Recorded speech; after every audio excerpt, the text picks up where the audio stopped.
नमस्कार दोस्तों, आज के इस खूबसूरत दिन में मैं आप सभी दोस्तों का स्वागत करता हूं। दोस्तों, जनवरी होने वाला है ख़त्म और स्टार्ट हो गई है फरवरी की वीकली एक्सपायरी। और यहाँ हमारे दिमाग के अंदर बहुत सारे सवाल बनते हैं कि आने वाला दिन कैसा रहेगा, आने वाला हफ्ता कैसा रहेगा। और सबसे बड़ी बात कि मतलब जिन स्मॉल केसेस के अंदर आप लोगों ने इन्वेस्ट किया हुआ है या इन्वेस्ट कर रहे हो या करने का मूड बना कर चल रहे हो, उनके बारे में एक एक्सपर्ट की राय क्या बनती है या उसकी राय क्या बनती है जिसने इन पोर्टफोलियोज़ को क्रिएट किया होगा।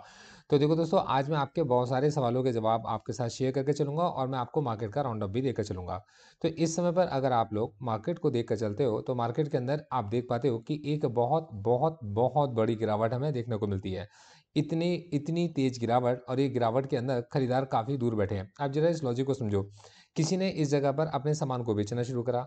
जब वो सामान को बेचने के लिए जाता है, तो उसके लिए जो खरीदार है, एक इतनी बड़ी कैंडल आप देख पा रहे हैं कि उसके लिए जो खरीदार है वो कितनी नीचे जाकर बैठे, कितनी नीचे जाकर बाइंग आती है, और अगले दिन भी बिल्कुल सेम पैटर्न हमें देखने को मिलता है। मतलब मार्केट जहाँ खुलता है वही उसका हाई होता है और फिर उसके बाद उसके अंदर एक सेल ऑफ।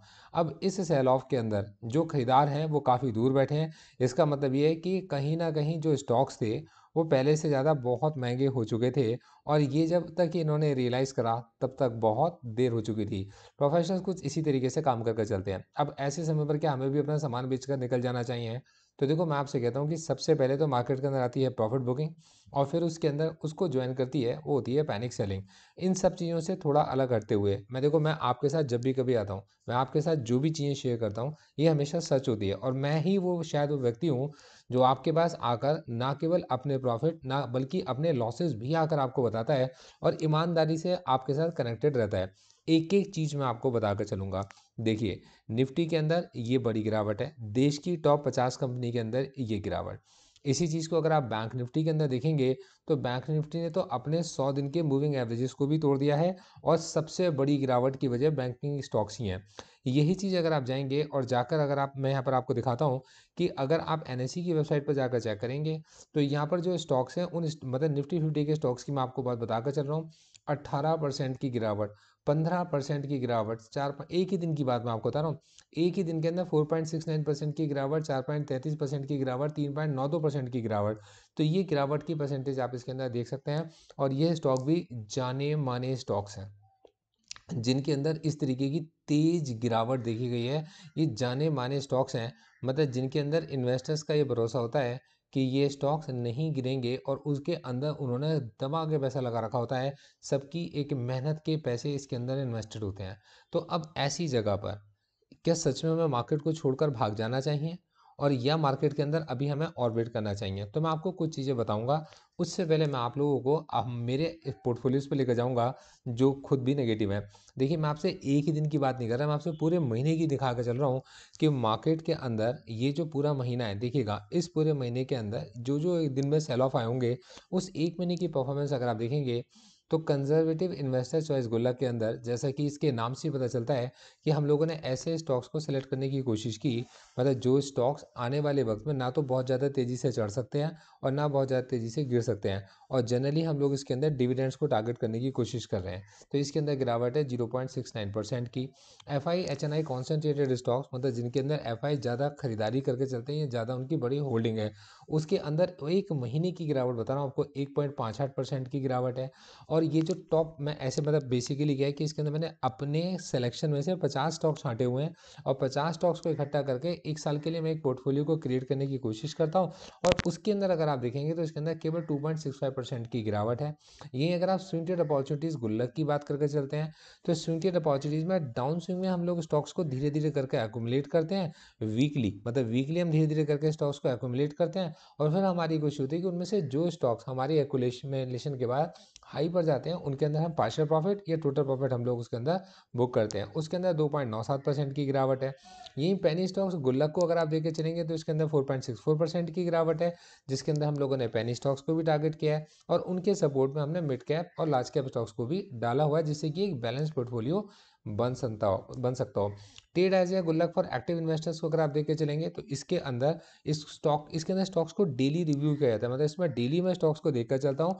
और जब भी कभी मेरे को ऐसा लगता है कि सिचुएशन है स्टॉक्स को खरीदने की या बेचने की, मैं क्लाइंट्स को इन्फॉर्म करता हूँ, इधर थ्रू आपके पास में ईमेल से मैसेज आता है या जो आपका रीबैलेंसिंग के थ्रू आपके पास में मैसेज जाते हैं। तो इसके अंदर 6.18% की गिरावट है, जो कि मंथ की गिरावट है। और इसी के अंदर हम लोगों ने क्लाइंट को हिदायत भी दी हुई थी कि हम बजट से पहले मैक्सिमम प्रॉफिट बुक करके हम लोग बाहर निकल जाएंगे। तो बहुत कम पोजीशंस इसके अंदर ऐसी हैं जो हमने ओपन की हुई होंगी। गुल्लक ऑफ स्टॉक्स नियर 100 के अंदर, जिसके अंदर हम लोग ऐसे स्टॉक्स को टारगेट करने की कोशिश कर रहे हैं, मतलब कि जो जिनकी प्राइस मतलब मार्केट प्राइस तकरीबन 100 रुपये के आसपास होती है और उनके अंदर एक बाइंग की अपॉर्चुनिटी बनती है, और धीरे धीरे करके अगर उनको इकट्ठा किया जाए और आने वाले वक्त में उनको बेच दिया जाए। तो ये आपके पास में 6.37% की गिरावट इसके अंदर यहाँ देखी गई है। यही चीज़ अगर मैं आपको निफ्टी की ऑप्शन चेन की तरफ लेके चलता हूँ, मतलब ऑप्शन चेन वाली जो मेरी स्ट्रेटजीज हैं जिनके अंदर हम लोग निफ्टी में अपनी पोजीशंस को ओपन करके चलते हैं और इनको आप जाकर देख भी पाते हो मतलब मेरी वेबसाइट के ऊपर। तो ये मैं आपको दिखाता हूँ कि अभी तक जो हमारा देखिए हमारा जो चैप्टर नंबर 1 था, इस चैप्टर नंबर 1 के अंदर हम लोगों ने एक अच्छा प्रॉफिट जनरेट किया था। और अब हमारे पास हमारी स्ट्रेटजी के अंदर चैप्टर नंबर 2 हमारा चल रहा है, और हमारा व्यू मार्केट के लिए बुलिश था। मैं आपको पूरा इसके अंदर डिटेल में समझाऊंगा, लेकिन हमारी पोजीशन हैज थी। तो इन हैज पोजीशन के अंदर न्यू क्लोज पोजीशन अपडेट में मैं जाता हूँ और इस वीक का मैं आपको दिखाता हूँ। देखिए ये हमारा चैप्टर नंबर 2 चल रहा है। इसके अंदर जो जो पोजीशंस मैंने अपनी क्लोज की होती हैं वो सारी की सारी पोजीशंस यहाँ पर क्लोज पोजीशंस में अपडेट भी हो रही होती हैं।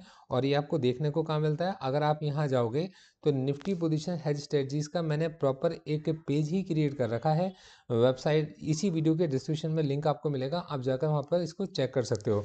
तो ये चैप्टर 2 आपका मेरा अभी ओपन है, और चैप्टर 2 के ओपन के अंदर जो मैंने क्लोज कर रखी है पोजीशंस वो 1 मिनट का वक्त दीजिएगा, बस अपलोड होने वाला है। ठीक है, ये हो गया। तो देखिए इसके अंदर हमने बहुत छोटा सा इसके अंदर मतलब इस गिरावट के अंदर, क्योंकि हमारी पोजीशन हैज थी, हमने एक छोटा सा इसके अंदर अभी नुकसान भी हम लोगों ने बुक कराया जो हमारे इस वीक का था। और तकरीबन 6100 इस समय पर अगर आप देखेंगे तो नेट प्रॉफिट लॉस हमारा कुल 6100 रुपये का, मतलब हमने अभी तक इसके अंदर केवल 6100 रुपये का जो नुकसान है वो हम लोगों ने इसके अंदर बुक करा है, मतलब कि ये नुकसान हम लोगों ने क्लोज किया है। ये हमारे पास में निफ्टी की पोजीशन हेज स्ट्रेटजीज का लॉजिक निकल कर आता है। तो ये तो था मेरा मतलब पूरा का पूरा कॉन्सेप्ट। अब मैं आपको मार्केट के ओवरव्यू के बारे में बताता हूँ कि आने वाले वक्त में मैं मार्केट के अंदर कैसा देख पा रहा हूँ, मतलब मार्केट के अंदर क्या क्या पॉसिबिलिटीज़ बनती हैं। तो मैं आपको इसके भी लॉजिक्स के साथ मैं आपको समझाऊंगा। देखिएगा, सबसे पहले हम निफ्टी 50 का जिक्र करके चलेंगे। और निफ्टी 50 के अंदर जैसा कि आप लोग देख पा रहे हो कि अब मार्केट के अंदर सभी मार्केट पार्टिसिपेंट बेरिश हो गए, और अभी 2 दिन पहले सारे के सारे बहुत ज़्यादा मार्केट को लेकर बुलिश थे। मतलब मैं उसमें अपने आप को भी गिनूंगा कि मैं भी मार्केट के बुलिश था, लेकिन मेरी पोजीशन हेल्थ थी। अच्छा, स्टॉक्स के लिए मैं बुलिश नहीं था मतलब अब देखिए किस्मत की बात, देखिए कि है क्या कि हम उन स्टॉक्स को सेलेक्ट नहीं करते जो निफ्टी 50 के बैंक निफ्टी के स्टॉक्स हो, मतलब उनमें से कुछ स्टॉक्स हमने लिए होते हैं, ये नहीं कि हम इन्हीं को टारगेट कर रहे हैं। हमारा ना कुछ इस तरीके से स्प्रेड होता है, मतलब हमारे जो पोर्टफोलियोज हैं वो कुछ इस तरीके से मैं स्प्रेड करके चलता हूँ कि हम उनके अंदर मतलब उनका जो निफ्टी के साथ में कोरिलेशन होता है वो निफ्टी से कई बार वो आउट परफॉर्म कर जाते हैं, कई बार निफ्टी से वो पीछे रह जाते हैं। लेकिन जब मार्केट गिरता है तो निफ्टी का साथ नहीं देते, मतलब बहुत ज़्यादा साथ वो निफ्टी का नहीं देते कि निफ्टी अगर 15-15 के अंदर अगर मतलब जो गिरावट निफ्टी के स्टॉक्स में 15-15 20-20% की है, तो हमारे स्टॉक्स के अंदर भी गिरावट हो सकती है, पर एग्जैक्ट इसके साथ मैचिंग वाली गिरावट हम नहीं देखते। अब यही चीज़ अगर आप देखेंगे तो निफ्टी इस समय पर एक ऐसी जगह पर है जहाँ से पहले भी एक बड़ी सेलिंग ट्रिगर हो चुकी थी। मैं देखिए आपके साथ में वो सच्चाई दिखाने की कोशिश करूँगा जो यहाँ आपके सामने होगी। पहले हमें ये देखना चाहिए कि गिरती हुई मार्केट में मार्केट इस लेवल पर पहले भी गिर चुका है, समझ गए बात को। तो ये आपके में 17,604, ये एग्जैक्टली 17,604 पहले एक रेजिस्टेंस का काम करता था, और जैसे इसने गैप अप करने के बाद में मार्केट में इस 17,604 के लेवल को इसने तोड़ा, यहाँ से मार्केट के अंदर एक एक तेजी आनी शुरू हुई। तो मतलब निफ्टी अब एक ऐसी जगह पर भी है जहाँ से ऊपर का जो मूव है, तो मतलब ये एक ऐसा डिसाइसिव एरिया बनता है 17,604 का, जिसके बाद नीचे की अगर संभावना बनती है तो तकरीबन कहीं 16,800 के पास में बनती है। और यहीं से अगर ये ऊपर की तरफ जाएगा तो मार्केट कहीं ना कहीं 18,300 के पास में मार्केट पहुंच सकता है। तो मतलब जो मार्केट की संभावनाएं बनती हैं वो 16,000 से 18,300 के पास की संभावनाएं मार्केट के अंदर बनती है, जो मैं इसको देखकर समझ पाया। अब जैसा मैं समझ रहा हूँ मार्केट पार्टिसिपेंट ने मार्केट में अपनी फेब्रवरी लास्ट की ऑप्शन चेन के अंदर पोजीशंस को ओपन किया है, और जब आप उनकी उन ओपन पोजीशंस को रीड करोगे, तो जैसे कि आप लोग ऑप्शन ऑप्शन चेन को अगर आप लोगों को रीड करना आता होगा, तो आप ये जानते हो कि मतलब ऑप्शन चेन के अंदर अगर कोई किसी ऑप्शन को सेल कर रहा है, तो कहीं न कहीं ऑप्शंस को बाय भी किया जा रहा होता है और पोजीशन जो भी कुछ चलती हैं, वो कुछ हेज पोजीशंस चलती हैं। तो उन हेज पोजीशंस के सेंटर ढूँढे जाते हैं और उनकी एक रेंज ढूँढी जाती है कि किस रेंज के बीच में, रेंज को कंसीडर करते हुए मार्केट पार्टिसिपेंट ने अपनी पोजीशन बनाई है। तो कल मार्केट के अंदर जो पोजीशंस बनी, अब देखिए 17,604 पर इस वक़्त पर मार्केट है। हम 17,604 से पहले भी देख चुके हैं कि जब मार्केट गिर रहा था 17,604 के पास, लोगों को लगा कि रुकेगा, तो वहाँ रुका नहीं, वहाँ से और गिरा और नीचे जाकर कहाँ संभला? तो देखिए तकरीबन कहीं 16,800 के पास जाकर मार्केट संभला।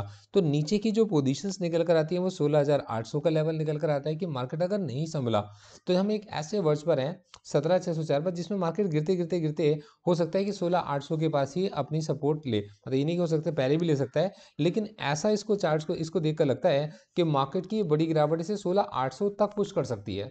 अब यही चीज़ अगर आप देखेंगे, इसकी अगर अपसाइड, अगर मार्केट नहीं गिरा, मतलब ये 17,604 की इस गिरावट के बाद मार्केट ने पीछे क्या किया था उसको अगर आप देखेंगे, तो मार्केट ने कुछ वक्त अपना नेगेटिव बिताया, मतलब कुछ लोग मार्केट को लेकर नेगेटिव थे और कुछ लोग मार्केट को लेकर बुलिश थे।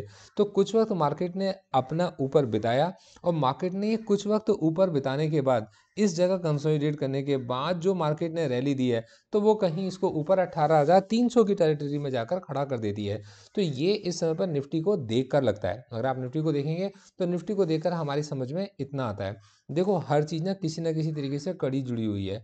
कोई ना कोई कड़ी किसी न किसी चीज़ के साथ में हमेशा जुड़ी हुई है। अब देखो होता ये है कि बैंकों ने अपना बहुत सारा पैसा कंपनियों को उधार दे रखा है। इन केस, और कंपनियों ने क्या कर रखा है कि मतलब अगर पैसा ले रखा है तो हो सकता है कि कंपनी के किसी प्रमोटर ने अपने स्टॉक्स को गिरवी कर रखा हो।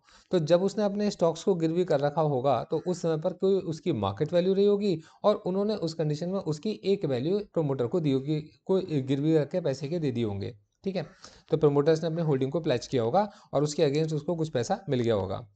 अब सिचुएशन ये निकल कर आती है कि बैंक ने अगर वो पैसे दिए होंगे और स्टॉक का मार्केट प्राइस गिरता है, तो ऑब्वियस सी बात है कि वो जो एक उसने एक पैसा जो उठाया है किसी सिक्योरिटी के अगेंस्ट, उस सिक्योरिटी की वैल्यू भी कम हो गई है। अगर उस सिक्योरिटी की वैल्यू कम होगी, तो बैंक उनसे मांगेगा कि सर आपको कुछ और सिक्योरिटीज़ यहाँ पर देनी पड़ेंगी, तो या तो आप कुछ और पोर्शन अपना प्लेस करो, या फिर आप जो पैसे शॉर्ट पड़ रहे हैं उन पैसों को आप जमा कर दो। तब उस कंडीशन में दबाव किसके ऊपर बनेगा? यहाँ पर कंपनी के ऊपर दबाव पड़ेगा और अल्टीमेटली फिर दबाव कहाँ पर बनेगा? बैंक्स के ऊपर दबाव बनेगा। तो ये जो सारे सिनेरियोज हैं, मतलब मार्केट के अंदर लिक्विडिटी कैसा रहेगी इसके ऊपर डिपेंड करते हैं, और दूसरा मतलब मार्केट पार्टिसिपेंट्स की एंटीसिपेशन क्या है मार्केट्स को लेकर, इस पर डिपेंड करते हैं। अब इस पर बहुत ज़्यादा हम किस चीज़ के ऊपर डिपेंड करते हैं, तो ये दो फैक्टर्स हैं हमारे पास। सबसे पहला फैक्टर तो हमारा खुद का जो बजट आना है 1 तारीख को, कि गवर्नमेंट क्या सोचती है और उसने किस तरीके से अपनी तैयारी की है आने वाले 1 साल के लिए। और इसके अलावा जो यूएस के अंदर जीडीपी का डेटा आना है, तो यूएस के अंदर जीडीपी का डेटा, इन्फ्लेशन का डेटा, ये सारे के सारे जो लाइंड अप हैं और जो डिसाइड करेंगे कि आने वाला रुख फेड का कैसा होगा। तो इन सारी बातों को मद्देनजर रखते हुए मार्केट के अंदर इस समय पर क्या कोई एग्रेसिव पोजीशन बनानी चाहिए या डिफेंसिव पोजीशन बनानी चाहिए? तो देखो मैं आपसे ये कहूँगा कि आपको अपने इन्वेस्टमेंट एडवाइजर की राय लेनी चाहिए। मैं आपको अपने पोर्टफोलियोज के बारे में बता सकता हूँ। जब आप मेरे पोर्टफोलियोज मतलब गुल्लक के पास जाते हो, तो गुल्लक को जब आप देखते हो, तो मैं आपको स्टॉक्स हर वीक उनको रिव्यू करता हूँ। जिन स्टॉक्स के अंदर एक्यूमुलेशन किया जा सकता है, उन स्टॉक्स के बारे में आपको बता के चलता हूँ कि इस समय पर हम स्लोली स्लोली इन स्टॉक्स को एक्यूमुलेट कर सकते हैं। इस रेंज के अंदर हम लोग इसको एक्यूमुलेट कर सकते हैं, और जैसे ये रेंज को क्रॉस करेगा, तो इस रेंज के में जाने के बाद हम इसमें प्रॉफिट को बुक करके चलेंगे। अब आप इसे एक छोटे एग्जाम्पल से समझो। आपके पास एक बहुत बड़ा काम है, इस बहुत बड़े काम को आपने साल में 52 बार में तोड़ लिया, मतलब 52 टाइम्स तोड़ लिया। तो आप में से किसी ने, आप सोचिएगा, अगर किसी ने एक वीक पहले एक पार्ट का रिस्क लिया होता, तो जब उसने एक वीक पहले एक पार्ट का रिस्क लिया होता, तो एक ही पार्ट में तो उसका लॉस होता ना। और ऐसा अगर वो पिछले कई हफ्तों से करता चला आता, तो मतलब अगर वो 2 महीने करेगा, तो हो सकता है आपके पास में उसके 4 पार्ट का नुकसान हो जाता। तो 4 पार्ट का कितना नुकसान होता, उस साल में जिस चीज़ को आपने 52 हफ्तों में तोड़ रखा है, पूरे के आने वाले वक्त का नुकसान तो नहीं होता ना। तो ऐसी कंडीशन में मैं जो स्ट्रेटजीज अप्लाई करके चलता हूँ, वो स्लो स्लो एक्यूमुलेशन की, मतलब मेरी ये कोशिश होती है कि हम गुल्लक के अंदर जो स्टॉक्स ऐसे सेलेक्ट करें जिनको एक्यूमुलेशन लेवल पर धीरे धीरे डाउन स्विंग में एक्यूमुलेट किया जा सकता हो। अब क्या आपको लगता है कि जब मार्केट ये गिरी होगी और 18% की स्टॉक्स के अंदर करेक्शन आई होगी, तो उन स्टॉक्स को किसी ने खरीदा नहीं होगा? उन स्टॉक्स को बिल्कुल किसी ने खरीदा होगा, तभी तो किसी को कोई एग्जिट रूट मिला। पर उसने अपनी पोजीशंस को कुछ इस तरीके से ओपन किया कि वो खरीदता गया, एवरेज करता गया, खरीदता गया, एवरेज करता गया, खरीदता गया, एवरेज करता गया, और उसके पास एक सस्ते रेट पर एक बड़ी क्वांटिटी उसके पास में क्रिएट हो गई। अब जब उसके बाद मार्केट कभी ना कभी रैली करेगा, देखिए यार, हर गिरावट के बाद मार्केट में कभी ना कभी तो तेजी आती है ना? तो हर गिरावट के बाद जब मार्केट में तेजी आती है, तो गिरावट वो जगह होती है जहां स्लो स्लो एक्युमुलेट किया जाए, और तेजी वो जगह होती है जहां स्लो स्लो करके प्रॉफिट बुक किया जाए। तो ये आप कहीं पर भी देखिए, मार्केट ऊपर खुल रहे थे, मार्केट ऊपर खुल रहे थे, लेकिन कैंडल तो रेड बन रही थी ना। मतलब मार्केट ऊपर खुल रहे हैं लेकिन कैंडल रेड बन रही है, मार्केट ऊपर खुल रहे हैं लेकिन कैंडल रेड बन रही है। अब मार्केट नीचे गिर रहे हैं, सुनिएगा बात को ध्यान से, कि मार्केट नीचे गिर रहे हैं और कैंडल ग्रीन बन रही है, मार्केट नीचे गिर रहे हैं और कैंडल ग्रीन बन रही है, मार्केट नीचे गिर रहे हैं और कैंडल ग्रीन बन रही है, मार्केट नीचे गिर रहे हैं और कैंडल हमारी ग्रीन बन रही है। तो कहीं ना कहीं मार्केट पार्टिसिपेंट्स, जब मार्केट गिरती है तब उसके अंदर अपनी पोजीशंस क्रिएट करते हैं स्लो क्वांटिटी में, और जब मार्केट ऊपर चढ़ती है तो स्लो क्वांटिटी में वो प्रॉफिट भी बुक करके चलते हैं, मतलब वो सेल करके चलते हैं। ये कुछ सेलिंग हमें कभी कभी देखने को मिलती है, जैसे कि कितनी बड़ी सेलिंग हमने देखी कि एग्रेसिव सेलिंग है। आप इसके वॉल्यूम्स भी दे सकते हैं, मतलब आप इसकी इंटेंसिटी को अगर आप मेजर करेंगे तो बहुत इंटेंस मेजर्स हैं। और यहाँ पर एक डाइवर्सिफिकेशन का भी आप मतलब यूज़ कर सकते हैं। तो डाइवर्सिफिकेशन आप देखकर चलेंगे कि इस पूरी गिरावट के अंदर भी, मतलब ये पूरी गिरावट के अंदर भी किस तरीके के माइंडसेट ने, किस तरीके के स्टॉक सिलेक्शन ने कितने आपके पास में नेगेटिव रिटर्न्स निकाली है, मतलब पोर्टफोलियोज को कितने परसेंट डाउन किया है। तो दोस्तों, मेरी आपको किसी तरीके की कोई बाय सेल की रिकमेंडेशन नहीं है। मैं आपके साथ में मेरे पोर्टफोलियोज की क्या इस समय स्थिति है, ये आपके सामने सच दिखाने के लिए हमेशा आता हूँ, और मार्केट के बारे में क्या मैं सोच के चल रहा हूँ ये मैं आपको हमेशा बताने की कोशिश करता हूँ। Thank you so much. All the best.